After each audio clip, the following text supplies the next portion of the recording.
here. Awesome 80s weekend on Let's go! Yeah. Proud to be joined by Noble McIntyre, McIntyre Law. Once again, now you were gone last week. I was. We had Jeremy in. You did? And so now you're back. Okay. And let's talk about a little something. You're going to want to talk about that. Yeah. Did you maybe receive a package at your office? I did receive a package at my office. Oh no. My front desk called me and said, hey, we have a package out here. It's labeled to McIntyre Law, but it has a name, Thomas Rufino. There's nobody in my office by that name. I looked it up on Facebook and there's nobody by that name. And so I said, well, I'll come out. I'll open it up. We'll see what it is. And we opened it up, and it was 10 pounds of vacuum-sealed pot, marijuana, weed, that was shipped to my office. And when we broke the seal, boy, it was Oh my God, that's crazy. Funny thing is, this happened 4 years ago, too. This is the second time this has happened. And so the last time I called the U.S. Postal Service inspector, they came and picked it up, and I didn't hear anything. So this time I called the police, and they came and picked it up. The story you saw was with Channel 9. Yeah. They asked me the question. Because if you ChatGPT this, it says the retail value is about $30,000 to $50,000. Wholesale value is much, much less. But if you got full retail value, it would be that.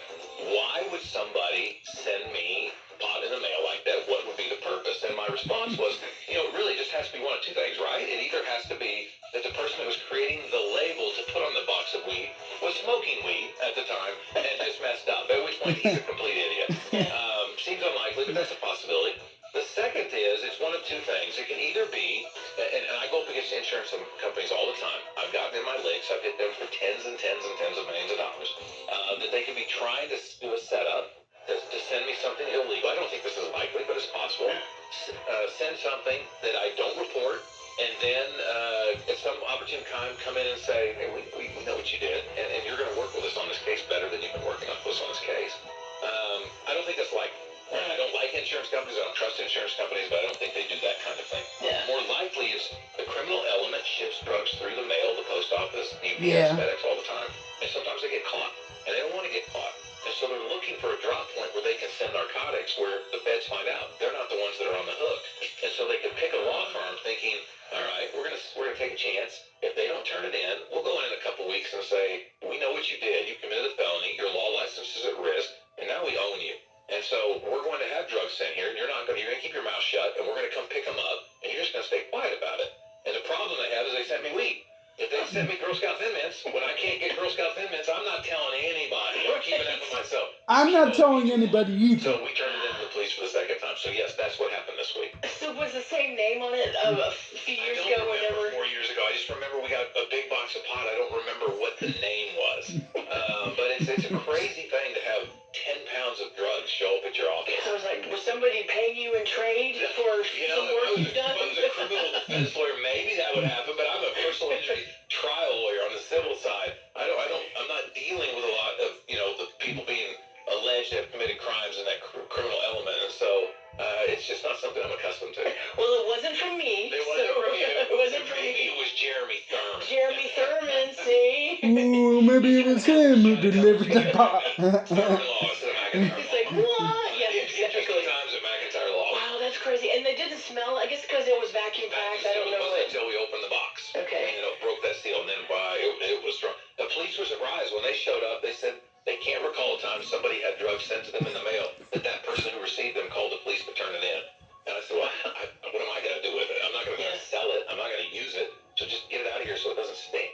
Yeah, maybe it was some kind of diabolical thing where they were going to try to get you. Very well been. They picked the wrong guy. I wouldn't put it past anybody around me now. That's for sure. Golly, well, at least it turned out okay. It did. Makes for an interesting story. No kidding. You never know what your neighbors are going to do. They're going to have things delivered to your house or your business or whatever. And speaking of neighbors, I'm kind of obsessed, and I've watched this twice with this show on Netflix. I love the true crime thing. It's the middle-aged thing. I don't know, women who are about a certain age always love true crime. But it's called The Perfect Neighbor. It's on Netflix. It's about the lady in Florida who killed her neighbor. Oh my gosh. Because she was, what she said, she feared for her life, but she shot her through a dead-bolted door. Because supposedly the lady's kids were causing trouble and all this stuff, when really these little kids were just playing football, and the lady didn't like the noise, said that they were trespassing. She was making up things to 911. She was taking advantage of 911. So let me ask you this. As far as your neighbors, I know we have kind of the stand your ground law. Right. Well, how would that apply here in Oklahoma? I don't think you can fire and kill someone through a deadbolted door. Your life is not at risk. You're not fearing for your life if you're on the other side of a deadbolted door. It's one thing if you're in a parking lot on a dark night and somebody's attacking you or about to attack you and brandishes a firearm or a weapon or a gun, and says they're going to do things to you. That's one thing. You're standing your ground. You're defending yourself, and you have a legal right in Oklahoma to do that. Not in all states, but in Oklahoma you do.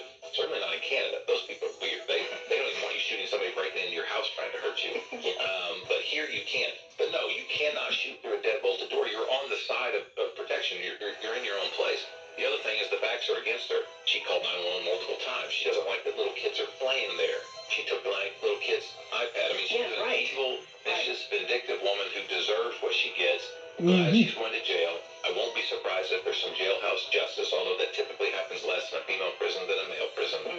But no, her claim, that's why her claim was soundly defeated. She was not fearing for her life, and the judge got it right, and the jury got it right. Right, she had 25 years. Right. 25 years. And the judge said that he thought that the crime was more because of anger than it was for fearing of her life. And the judge is right, but I don't like when judges are so weak in their statement. The judge shouldn't have said, I think it is. A judge should have said, you're an evil, vindictive person who murdered this person on purpose, and now you're just using this as an excuse, and nobody believes you. Right.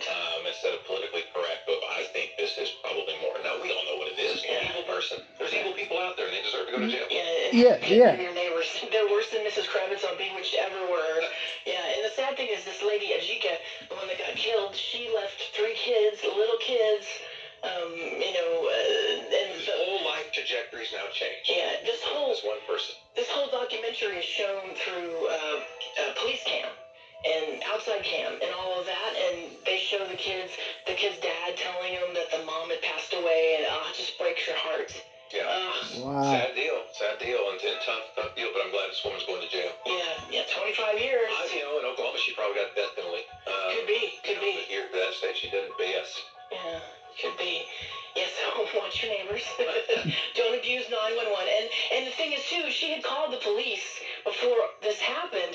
She knew that they were en route, and she still did it. So there you go. That's another thing. Evil people out there. Watch your family. Be safe. Yeah. Watch your neighbors for sure. Right. Noble McIntyre Law.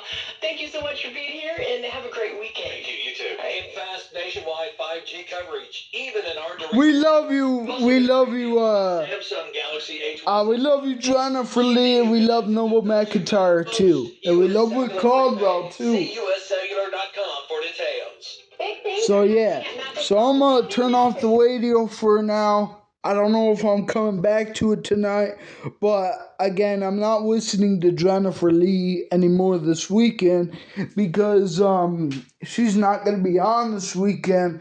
So yeah, but that's pretty crazy. I love Jennifer Lee. I love Noble McIntyre. They make my day, and I bet I make their days too. So yeah, subscribe for more content.